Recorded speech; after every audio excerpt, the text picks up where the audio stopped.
Mesdames et messieurs, bonjour et bienvenue dans cette édition hebdomadaire dont voici les titres.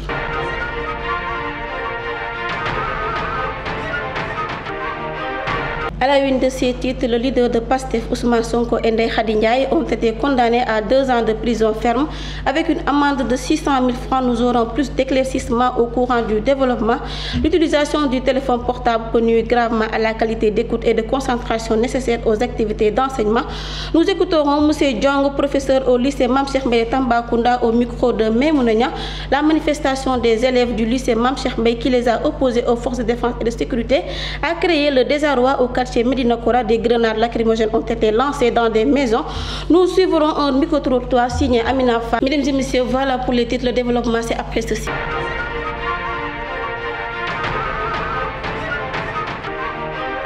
Mesdames et messieurs, merci si vous nous rejoignez toujours sur Weli TV pour vous informer. Et comme annoncé en titre, le leader de PASTEF, Ousmane Sonko et Ndeye Khady Ndiaye, ont été condamnés à 2 ans de prison ferme avec une amende de 600 000 francs par le juge d'instruction dans l'affaire Sweet Beauté. Plus d'éclaircissement dans ce récit signé Maimouna Niang. L'opposant sénégalais a été reconnu coupable de corruption de la jeunesse ce jeudi 1er juin. Il a en revanche été acquitté des faits de viol dont il était accusé. Acquitté du viol d'Adji Sarr qui avait porté plainte contre lui, Ousmane Sonko a été condamné ce jeudi 1er juin à 2 ans de prison ferme et à 600 000 francs CFA d'amende par la chambre criminelle du tribunal de Dakar. Cette condamnation risque de le rendre inéligible pour le scrutin présidentiel de février 2024. Sa co-accusée Ndeye Khady Ndiaye, la propriétaire du salon de massage, a été condamnée à la même peine pour incitation à la débauche. Tous les deux sont en outre condamnés en plus de 20 millions de francs CFA de dommages et d'intérêts, somme qu'ils devront verser solidairement à Adji Sarr. Accusé de viol et menace de mort par l'ancien employé d'un salon de beauté où il allait se faire masser, l'opposant avait refusé d'assister à son procès qui s'est tenu à Dakar le 23 mai dernier. Il n'était pas non plus présent pour entendre le jugement parce qu'il a été jugé par contumace. Le maire de Ziguinchor a normalement perdu la possibilité de faire appel.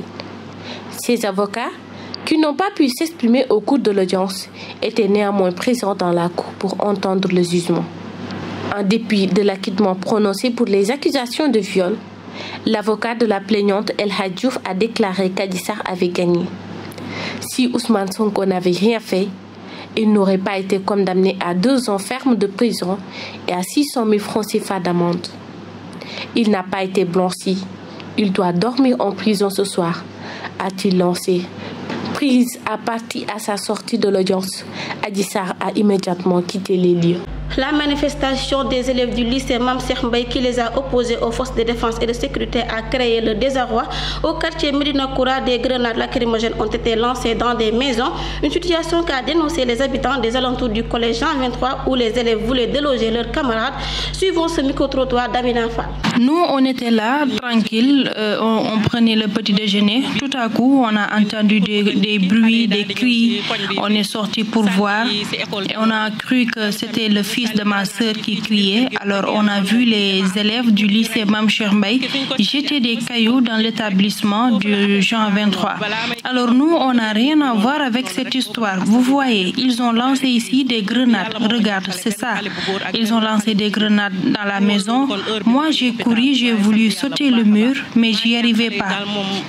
Car mon poids et ma santé ne me le permettaient pas. C'est un jeune homme et une jeune femme qui m'ont secouru.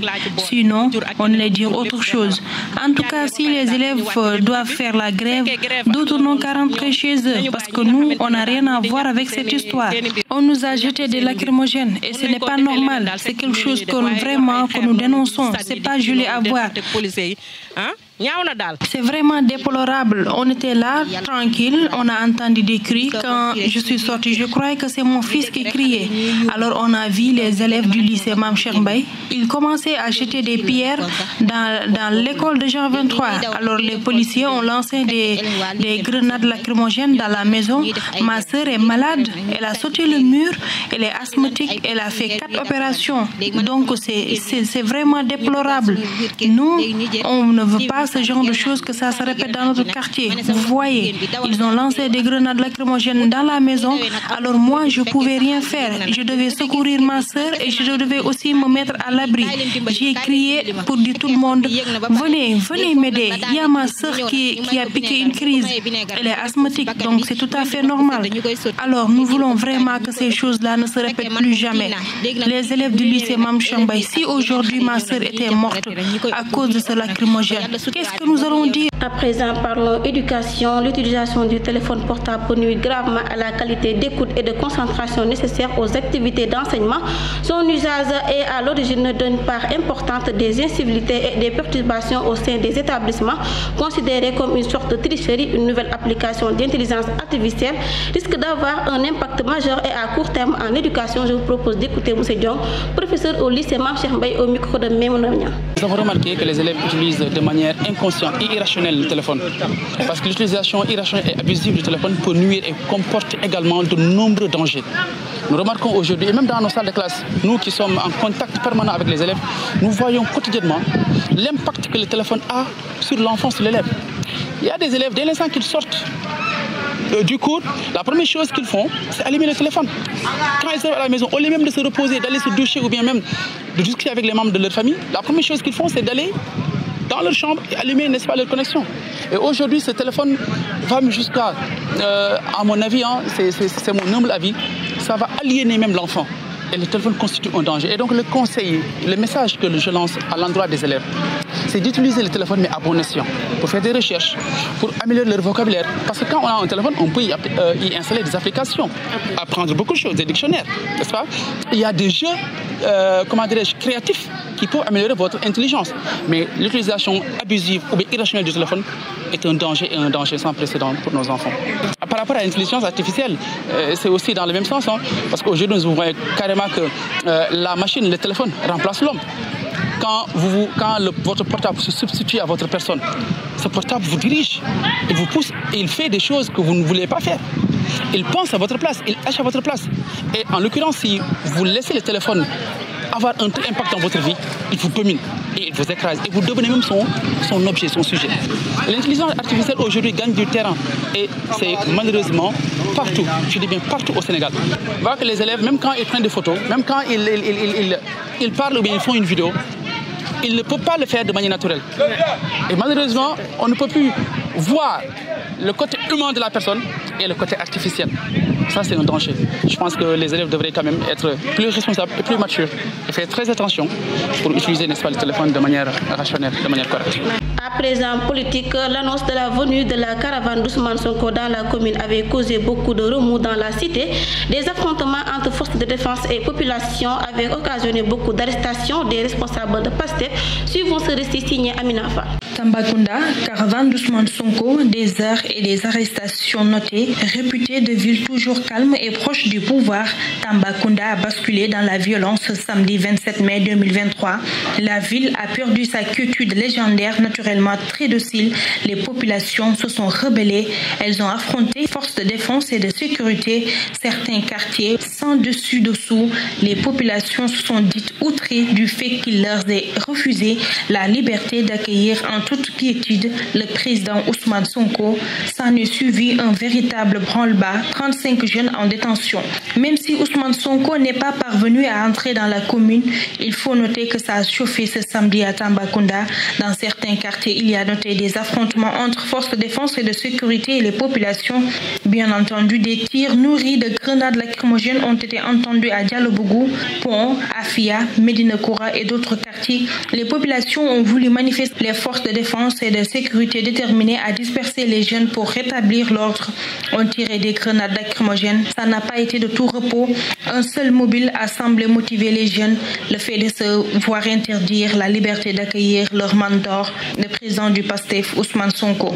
Ils ont brûlé des pneus sur les routes, joncé l'alfaste de troncs d'arbres, barricadé les artères et entre autres stratégies mises en place pour ralentir la mobilité des forces de défense et de sécurité. Beaucoup de responsables de PASTEF ont été appréhendés Le coordonnateur départemental et d'autres responsables et des jeunes, tous au nombre de 35, sont entre les mains des forces de défense et de sécurité. La tonitruante Zahra de PASTEF, qui avait pris la parole avec audace lors du face-à-face avec Macky Sall, est aussi arrêtée dans les manifestations, a informé une source de PASTEF. C'est anormal, continue de crier ces jeunes de PASTEF. Merci à Amina Fall pour ce récit ô combien important. Restons toujours dans cette même veine. Suite aux arrestations faites lors de l'arrivée avortée du leader de PASTEF Ousmane Sonko à Tambacounda et la grève des élèves du lycée Mame Cheikh Mbaye, plusieurs arrestations ont été faites surtout du côté des responsables du parti PASTEF. Badaratine, coordonnateur régional du RADDHO, a fustigé les conditions dans lesquelles se trouvent les détenus avant de lancer un message à l'endroit des autorités concernées et au président de la République. Je vous propose de l'écouter au micro de Maimouna Niang. C'est une organisation de défense des droits de l'homme. Donc son objectif c'est de protéger, c'est de promouvoir également les droits humains, d'être à côté des victimes, d'être à côté des opprimés et de défendre également le droit. Oui, vous savez, Tambacounda se distingue par sa température. Tambacounda se distingue par sa chaleur. Et vous savez que même ceux qui sont dans les maisons, dans les chambres avec des fenêtres ouvertes et des portes ouvertes, déjà avec des ventilations même, sont, n'est-ce pas, donc confrontés à une chaleur excessive. À plus forte raison maintenant ceux qui sont dans les lieux de détention. Non, c'est vraiment déplorable. Hein, c'est vraiment déplorable. Je pense que la police est chargée de protéger les personnes, mais ça ne doit pas être le contraire. Et si vous lancez une grenade lacrymogène au niveau du public, vous allez impacter, n'est-ce pas, négativement sur la vie des personnes. On ne sait pas quel élève est malade. C'est des enfants, c'est des innocents. Certains ne sont même pas là-bas pour une question de grève. Non, ils sont partis pour travailler. Donc je pense que si vous devez lancer des grenades lacrymogènes, il faut lancer ça sur les concernés, mais pas dans le public de façon incalculée. Je pense que ça pourrait quand même amener des dérives. Et toujours les conséquences, hein, c'est toujours les conséquences de ces genres de situations. Vous savez, on peut mesurer, on peut connaître les causes, on peut connaître le chemin, mais les dérives, on ne peut pas les mesurer. C'est pour cela, à chaque fois, nous prenons les devants pour alerter, pour dire que, attention, nous risquons d'arriver à un point de non-retour. Et je pense que c'est ce point de non-retour-là qui explique aujourd'hui que les maisons sont brûlées, que des personnes sont même frappées, que des gens sont menacés. C'est vraiment du n'importe quoi aujourd'hui au Sénégal. Ce qui était vraiment inimaginable il y a de cela quelques années, parce qu'on disait que le Sénégal c'est un pays de démocratie, c'est un pays de paix. Donc nous lançons un appel encore une fois et retenez que ce qui se passe actuellement à Dakar, ça pourrait également s'élargir dans les autres régions.